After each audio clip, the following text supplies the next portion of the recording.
Botir Qodirov Sherali Jo'rayevning o'g'li bo'lib chiqdi. Toshkent shahar fuqarolik ishlari bo'yicha Uchtepa tumanlararo sudida Botir Qodirovning da'vosi bo'yicha sud ishi ko'rib chiqildi va qaror o'qib eshittirildi.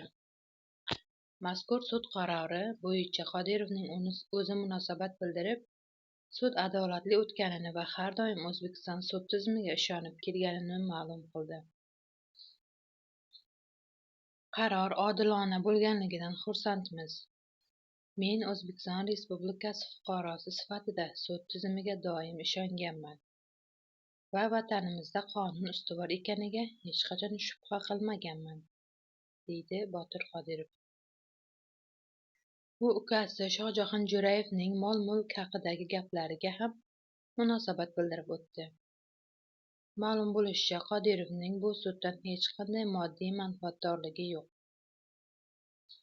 Biz boshida ariza yozganimizda meros huquqlarimni ta'minlab berishlarini so'raganman. Agar muddaoim mulk bo'lganda, arizaga meros mulkiy huquqlarimni deya yozib bergan bo'lardim. Meros huquqiga otaning nomi, uning suratlari, qo'shiqlari kirishi mumkin.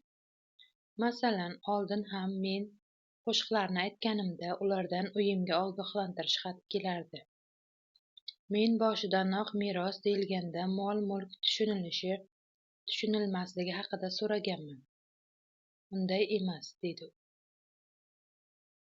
Xo'sh, endi ijtimoiy tarmoqlardagi tortishuvlar tugaydimi? Aka-ukalar o'zaro kelishib olib dushmanlik kayfiyatiga barham bera oladimi? Botir Qodirov xalqdan ukalarini kechirishini so'ramoqda. Men hech qachon ularga nisbatan dushmanlik kayfiyati bo'lmagan. Ular yoshlik qilishdi, adashishdi. Xalqimizdan, muxlislarimizdan ularni kechirishini so'rayman. Ularni shayton yo'ldan urdi. Mening ularga nisbatan hech qanday adovatim ham, dushmanlik kayfiyatim ham yo'q.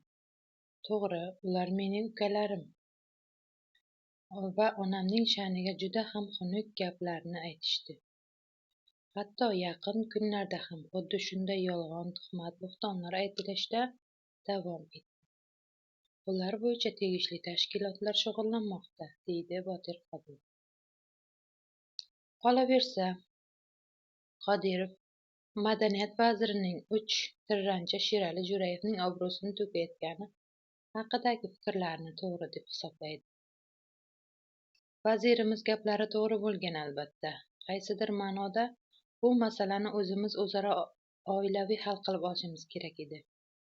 Men 6 oy davomida sudga kelib gaplashib olishni aytib chaqirganimda ular rad etishdi. Aslida masala bu darajagacha kelishi kerak emas edi. Niyatim ham shu edi asli. Lekin onani gapirsa kim jimtira oladi, deydi u. Kanalimiz rivoji uchun obuna bo'lib qo'yishni unutmang.